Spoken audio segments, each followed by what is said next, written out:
Welcome everyone. It's so great to be here finally in this final activity of InPeace project. It has been an adventure, this project, for sure. A lot of personal notes I will carry with myself. It was eye-opening in the sense that I understood and we understood more about the Cyprus issue and its complexities and its opportunities that it brings with. So I come from the civil society, as you have just heard from my background. So my dream of Cyprus peace process, my dream Cyprus peace process would be an inclusive one, where we can, as the civil society actors, raise our concerns, provide our recommendations, etc.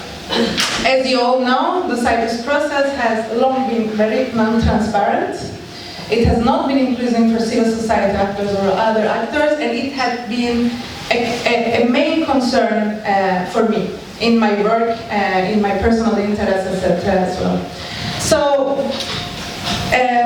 considering this, that I had this as a main issue in my professional life as well, I decided to look into the technical committees from this multi-diplomacy perspective and how they can create a ground for better inclusivity in the peace process.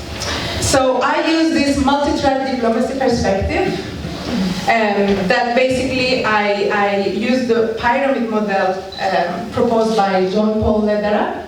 And in this model, John Paul explains this multi-track diplomacy as three-track approach to peace processes. Each track represents a different levels of society. Track 1 represents the top leadership, meaning the leaders and their negotiation teams. Track 2 represents the middle-range leadership, and track 3 represents the grassroots activities.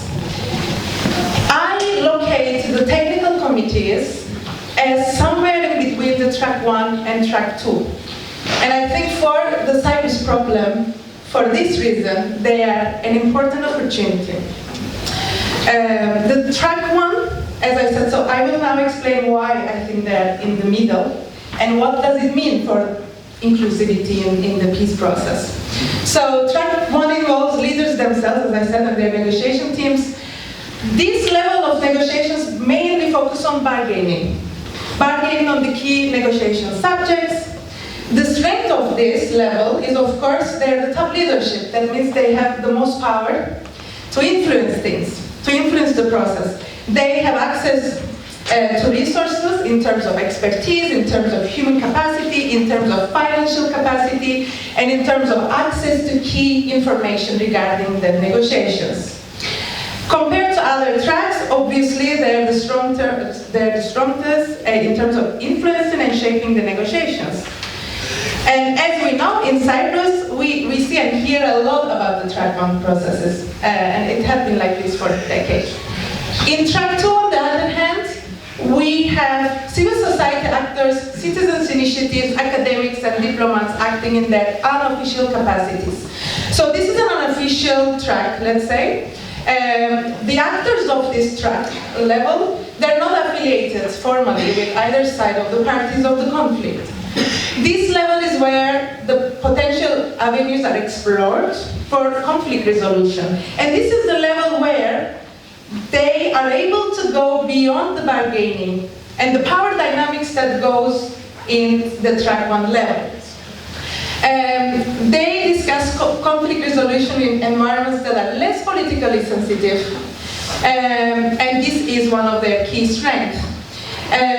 While some focus, these track 2 bodies, while some of them focus on negotiations run at the track 1 level, and that is their main focus, some of them focus on softer diplomacy, dealing with social and relational dimensions of the conflict, such as education programs, for instance, run by civil society actors, aiming to break stereotypes between the conflicting parties, etc. So in Cyprus, track 2 efforts, the civil society efforts, let's say, have largely focused on supporting the negotiations at the track 1 level. However, the civil society could not largely have a critical view regarding the methodology or the structure of the peace negotiations. These resulted in these spaces to be filled with mainly like-minded people who are already pro-peace and do not particularly have recommendations for alternative methods for solving the Cyprus problem. In addition, because of the absences of bridges between track 1 and track 2, and coupled with the unwillingness of the track 1 actors in Cyprus to engage or respond to track 2 level efforts, these all have resulted in track 2 efforts and the civil society to be marginalized and in some contexts to be irrelevant for the solution of the Cyprus problem. It made them weaker. So having this in mind and seeing that this non-transparent, non-inclusive nature of challenging Cyprus problem settlement process,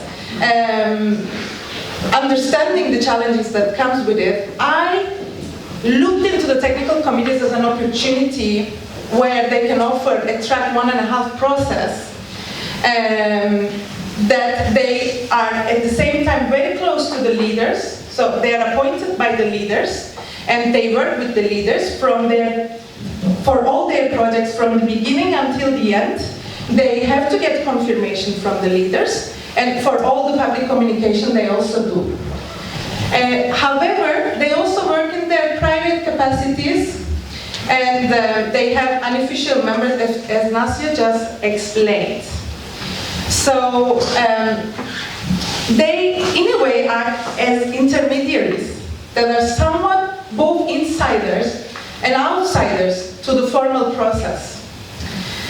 So the strength of the 1.5 diplomacy lies in its closeness to the leaders and the formal negotiations team, for sure. And this is an important characteristic that track 2 mechanisms often lack. The track 1.5 actors, like the technical committees, have regular contacts and dialogue with top political leadership, which allows them to provide recommendations and pass on ideas to the formal negotiations. Also, they have been used and have been useful in terms of achieving a greater inclusivity in peace negotiations, where the focus has been more or less leader-oriented. Also, the track 1.5 bodies, since they're not fully official bodies, they involve diverse stakeholders from public to private sectors. That are people that mainly have a trusted relationship with the top political leaders and their teams. So why are the technical committees are track 1.5 mechanisms? Obviously, they are very close to the political leaders. They are appointed by them, they have regular contacts.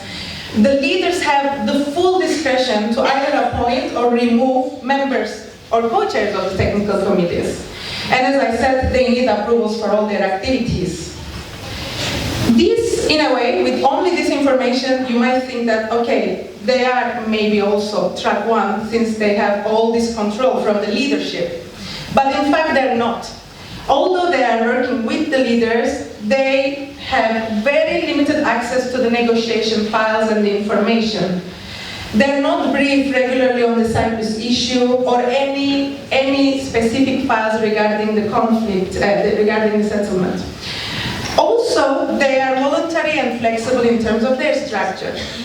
They serve in a private capacity, they have no rules or contracts written, as Nasya just explains. So there is no written framework for us to understand the technical committees and to better shape their work, basically. And the technical committees in Cyprus, most importantly, in addition to having more or less equal Greek Cypriot and Turkish Cypriot members, these members also come from diverse backgrounds. This is the only body in Cyprus that we have that that has this bi-communal element, but also involves academics, civil society actors, and experts in different fields, as well as the public servants as well. So the civil society sector in Cyprus more or less expanded in 2000s, And there had been a lot of contribution to the reconciliation efforts at the grassroots level.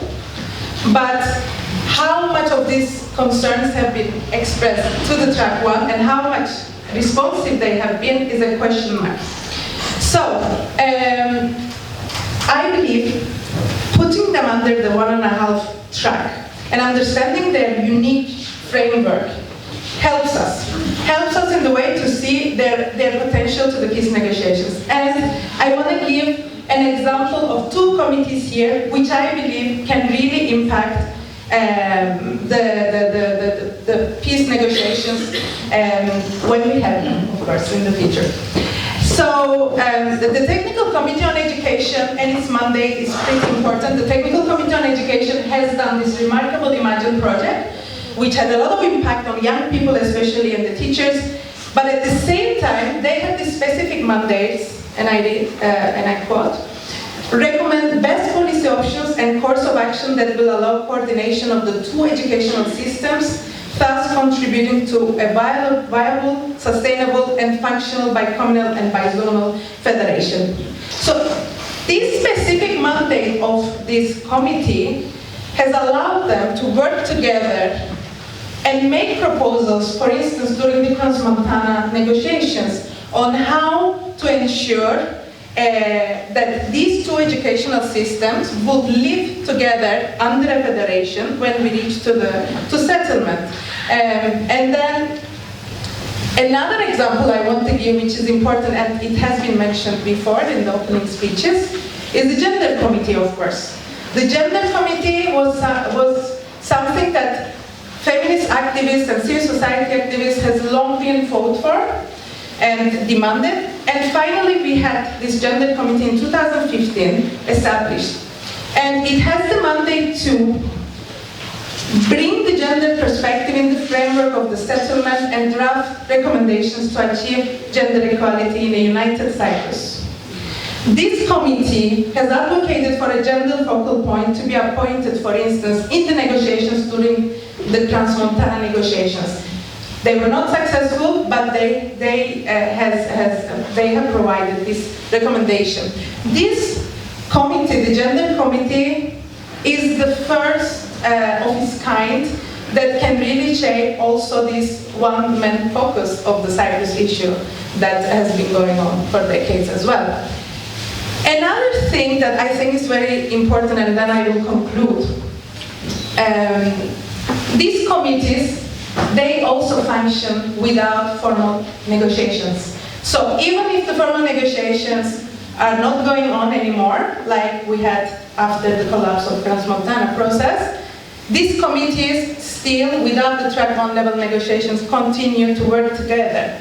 And even in the most difficult and challenging contexts, like in the previous Turkish Cypriot leadership, where, as Nasya mentioned, many projects were cancelled, many members were removed from their positions without that justification, and much of the work of the technical committees were interrupted, and the track 1 level discussions were very tense and very difficult. Even in that time, an action plan. This is the first action plan we have at this level. Action plan on how to ensure women's full, equal, and meaningful participation in the settlement process. So this action plan itself is approved and signed by both leaders. And it promotes the inclusion of civil society and gender equality perspective in the peace process.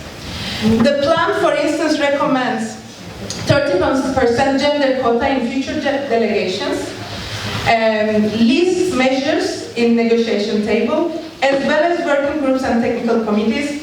It further recommends each court delegation to have at least one gender focal point, gender expert, to ensure that gender perspective is respected at all levels in the negotiation process. This was signed and approved and announced. Maybe many of you following technical committees will remember that there was also a ceremony about this action plan. However, because of the political situation and a lack of motivation, its proper implementation is very challenging, and it's lacking at the moment, and it's also reported in the UN reports, etc. However, although the political leadership control over the technical committees is a significant barrier, the full implementation of the action plan will clearly remain a crucial responsibility for the future leaders in Cyprus. So overall, I believe that in this context that is very difficult, and the peace negotiations have been going on for decades in the same way in terms of the non-transparency and non-inclusivity, I believe that the Bi-Communal Technical Committees is a unique opportunity for us from civil society to pressure and to demand more. And it's also an opportunity for both leaders to finally change this structure of the peace negotiations, which has also not been successful. Thank you very much for listening to me, and I look forward to your questions.